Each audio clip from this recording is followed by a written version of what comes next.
This time we're going to talk about evaluating games, or deconstructing them.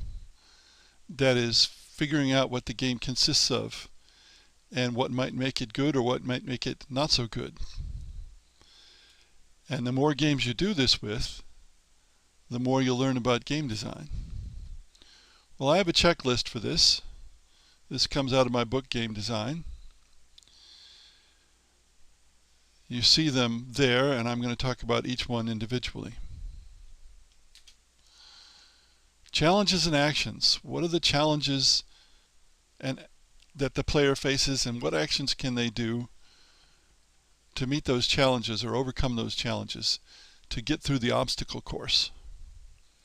And that of course includes the question, what is the player going to do?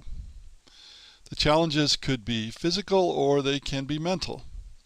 In tabletop games, they tend to be reasoning challenges. In video games, though there are many exceptions, they tend to be physical challenges. Moving around on the screen, moving rapidly. In video games, they often have an adjustable difficulty. Now, you can't do that when there's human opposition, unless you both agree on some difficulty adjustment, but because the human provides the opposition. But in a single-player game, you can adjust the difficulty. And that's also true in cooperative tabletop games, which are essentially single-player games. And you can also ask yourself, in terms of challenges, if there's more than one player, what can they do to affect one another?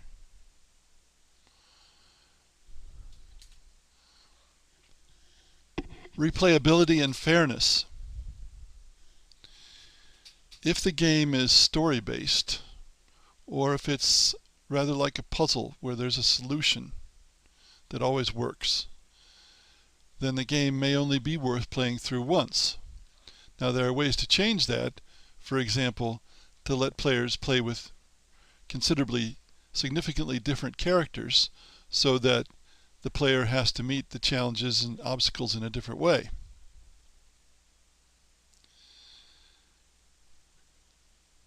Replayability obviously is very desirable, but in some situations you just can't get it. For example, if the story is very, very important to the game, which is rare, once the players know the story, they may not want to play through the game again. Is the game balanced? Balance is another term for fairness, really.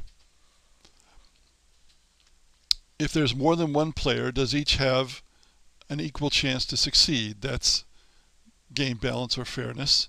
If there's one player, are the rewards that the player receives commensurate with the risks? If the player has to do a whole lot and then they get no reward for it, or they do a little bit and get a big reward, then there's something wrong. Then the game has to be suitable for the target audience, and a surprising number of games aren't. But of course, you have to then know what the target audience is. And then ask yourself, what is the essence of the game? This can be a 2 or 3 sentence description or even less, and may include the major mechanisms. For example, the game Diplomacy is about negotiation and simultaneous tactical movement in a vaguely World War I setting. Chess is about positional play with perfect information and about looking ahead several moves. Monopoly, which is a poor game, is about collecting sets of properties, managing funds, and random movement. And one of the reasons why it's a poor game is that random movement. Video game shooters are about killing and blowing stuff up, and usually the killing is done with guns, but not always. So those are very brief essences. Now here's a longer one about my game Britannia. And this has 2 taglines, one at the start and one at the end. On an anvil of blood and terror, they forged the destiny of an island. I don't think I wrote that one. In this epic war game, 4 players each control several nations, playing at different times with different objectives throughout the Dark Ages history of Great Britain. Romans, Britons and Gales, Anglo-Saxons, Vikings, Normans, they all play a part in the history of Britain. Combat is resolved with dice. This is a strategic game of achieving objectives, not of conquest, though many invaders conquer much of Britain at different times. 4 to 5 hours for experienced players. And here's the second tagline. Invade Britain, rewrite history, rule, which I also didn't write. Those taglines were written by the publishers.